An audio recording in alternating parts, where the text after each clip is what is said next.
এদিকে যেকোনো সময় দেশ ছেড়ে পালিয়ে যাবেন ডক্টর মোহাম্মদ ইউনূস, এমনই ভয়াবহ তথ্য ফাঁস করেছেন ভারতীয় গণমাধ্যম থেকে।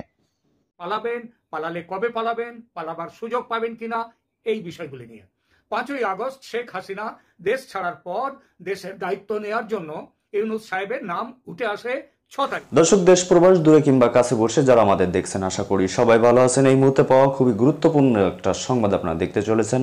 টাইটেল, থাম্বনেল এবং শিরোনাম দেখে বুঝতেই পেরেছেন ভিডিওটি কত গুরুত্বপূর্ণ। দর্শক, খুবই চাঞ্চল্যকর কিছু ঘটনা দেশে ঘটতেছে।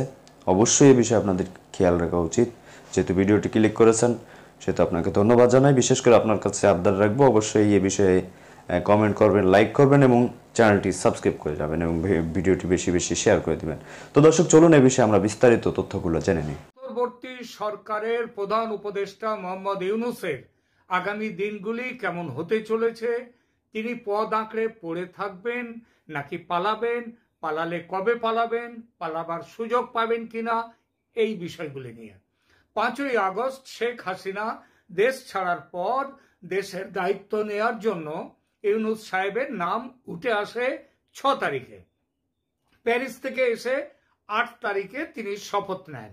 যেদিন শপথ নিয়েছিলেন সেদিন দেশের জনপ্রিয়তম মানুষকে এই মর্মে বাংলাদেশে গণভোট নেওয়া হলে আমার বিশ্বাস বিপুল ভোটে জিতে যেতেন নোবেল জয়ী ডক্টর মোহাম্মদ ইউনূস।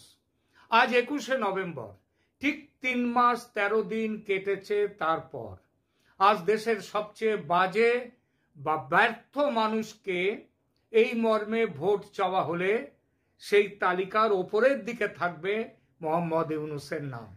মাত্র 100 দিনে জনপ্রিয়তার এমন পতন বিশ্বে আর কারো হয়েছে কিনা সন্দেহ। অথচ গগনচুম্বী প্রত্যাশা নিয়ে মানুষ তাকে বরণ করেছিল সেদিন।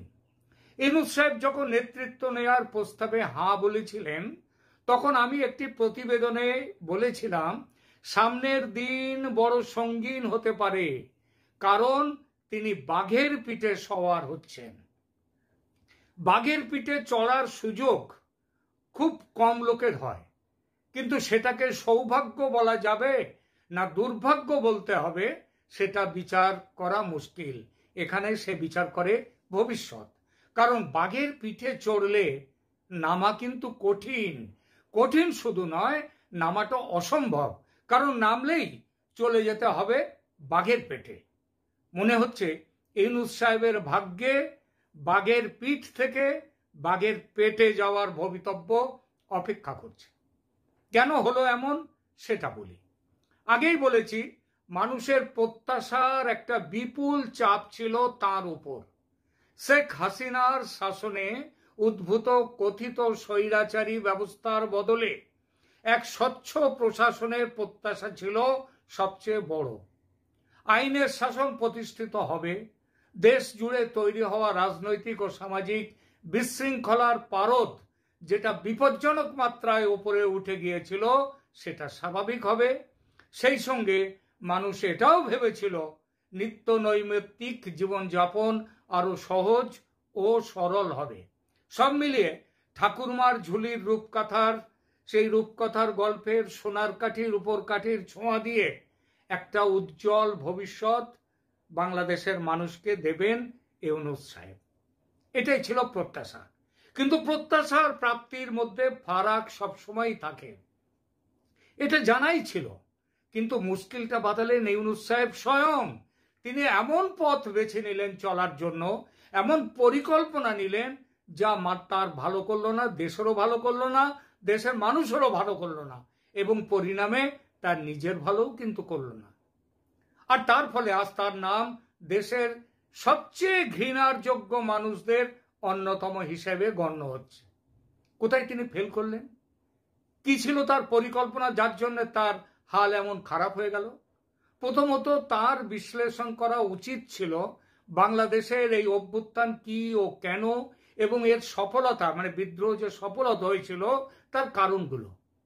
কোটা বিরোধী এক দফা আন্দোলন ক্রমশ বারংবার দফার সংখ্যা পাল্টাতে পাল্টাতে যেভাবে শেখ হাসিনার এক দফা দাবির পদত্যাগের এক দফা দাবিতে রূপান্তরিত হলো, সেই গতিপথ বিশ্লেষণ করলে তিনি ছাত্রদের সঙ্গে খুঁজে পেতেন এই আন্দোলনে আছে জামাত, হিজবুল এবং অন্যান্য ধর্মীয় মৌলবাদী জঙ্গি সংগঠনগুলোকে।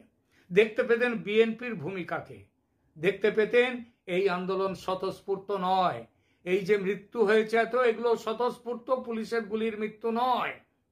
সেটা দেখে একজন প্রগতিবাদী শাসক হিসেবে তিনি নিজের সঠিক চলার পথটা ছকে নিতে পারতেন, বুঝতে পারতেন দেশের ভালো করতে গেলে চলতি ছকের রাজনীতির বাইরে হাঁটতে হবে তাকে। যে জনসমর্থনের জোয়ারে তিনি বসেছিলেন, ক্ষমতায় দখল করেছিলেন, তাতে তার বিরোধিতা করার সাহস, যে জনসমর্থন নিয়ে তিনি বসেছিলেন তার বিরোধিতা করার সাহস অন্তত সেই মুহূর্তে কারো হতো না। তা তিনি তো করলেন না, উল্টে গা ভাসিয়ে দিলেন চলতি স্রোতে। কোট প্যান্ট পরা, গোফদারি কামানো, আধুনিক শিক্ষায় শিক্ষিত ইউনূস, ডক্টর মোহাম্মদ ইউনূস বুঝিয়ে দিলেন তিনি জোব্বা পরা, গোফদারি সমন্বিত মাদ্রাসা ছাপ ধর্মান্ধ মোল্লার থেকে খুব একটা আলাদা জাতের নয়। জেল থেকে কুখ্যাত ধর্মীয় জঙ্গিদের মুক্তি দিয়ে তিনি মৌলবাদীদের পাশে থাকার বার্তা দিলেন। হিন্দুদের আক্রান্ত হওয়ার ঘটনাগুলোকে অপপ্রচার বলে এসব আক্রমণকে সমর্থন জানালেন। আন্দোলন চলাকালীন চূড়ান্ত পর্যায়ে পৌঁছে যাওয়া ভারত বিরোধিতায় লাগাম না পরিয়ে তাকে প্রকারান্তরে উস্কানি দিতে থাকলেন। ফলে ভারতের সঙ্গে সম্পর্ক স্বাভাবিক হওয়ার বদলে যে আগুন জ্বলছিল তারও বেড়ে গেল। বাড়িয়ে দিলেন পাকিস্তানের সঙ্গে বন্ধুত্ব। ইউনূস বুদ্ধিমান রাজনীতিক হলে এসবের কোনোটাই করতেন না।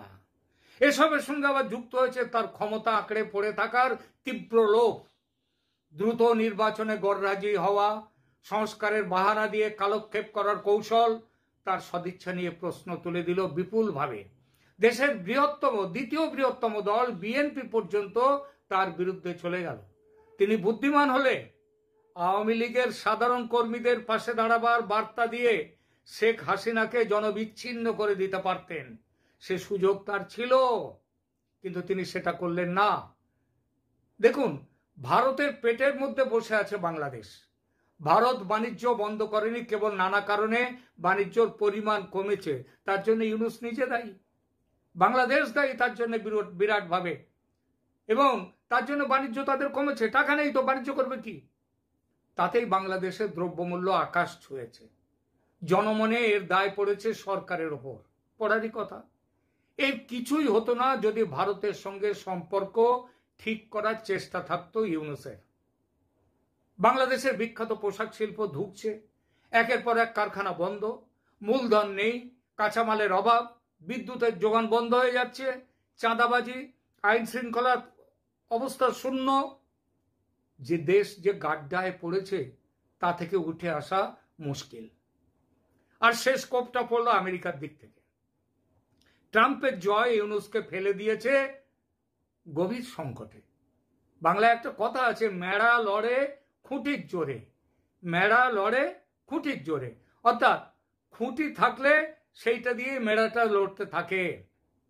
কিন্তু ডেমোক্র্যাট দলের খুঁটি চলে যাওয়াতে, বাইডেনের খুঁটি, ক্লিন্টনের খুঁটি, ওবামার খুঁটি, এসবগুলো চলে যাওয়াতে ইউনূসের শেষ ভরসাও চলে গেল। আর এই সব কিছু মিলিয়ে দেশ আবার অগ্নিগর্ভ, এবং লুকিয়ে চুরিয়ে নয়, মানুষ প্রকাশ্যে মুখ খুলেছে ইউনূসের ওপর।